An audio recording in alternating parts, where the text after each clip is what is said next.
We've often said here on the show, haven't we, how celebrities never really want to accept the blame for all of their misdemeanors. You know, it can never be their fault why something's a failure or a single not going well or a movie. It has to be somebody else. You get the picture. So it comes as no surprise as this latest event over here in the United Kingdom, which had a lot of hope, a lot of promise, and a superstar that had guaranteed at points an instant box office. Well, somebody was going to get the blame, but it certainly wasn't going to be the creator, the writer.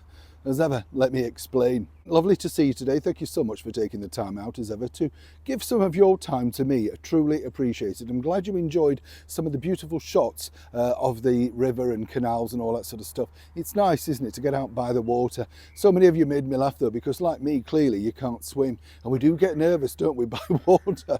I've tried everything to learn to swim. Yes, in fact, I was once rescued in a swimming pool by a famous pop singer. Yeah, I went down the deep end and nobody said there was a step in. You know, when you dip down, oh goodness, you know. Yeah, this poor girl, 7-year-old or something like that, sent the alarm off and this guy jumped in, and I thought, how embarrassing is this? Just terrible, isn't it, when you look at things like that? Always make you laugh though, don't they?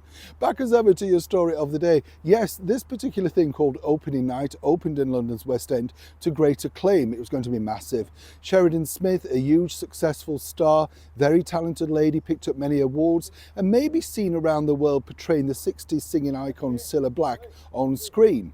What's interesting now, though, is that her latest play, as I say, opening night, sadly did not take off in the West End, and that left a lot of backers, a lot of investors, and more importantly, the audience bemused. They just simply didn't like it. A very convoluted tale of, well, not quite sure what, bits of it on the big screen, bits of it on the stage. It was just a mess. Now, this man, the creator, Rufus Wainwright, is blaming, guess what?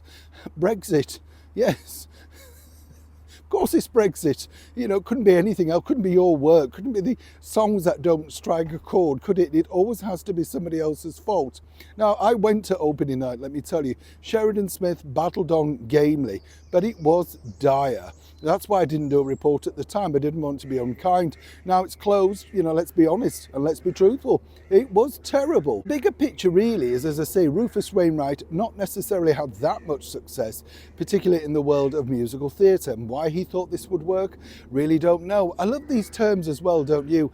Experimental. You can't be experimental with other people's money, particularly when you need that money to keep going. But now, for now at least, opening night is confined to the dustbin of West End failures. Plans to take it on tour and indeed over Broadway have now literally hit a shuddering halt. But as ever, it won't be Rufus's fault. No, it'll be Brexit or whatever else he can think of.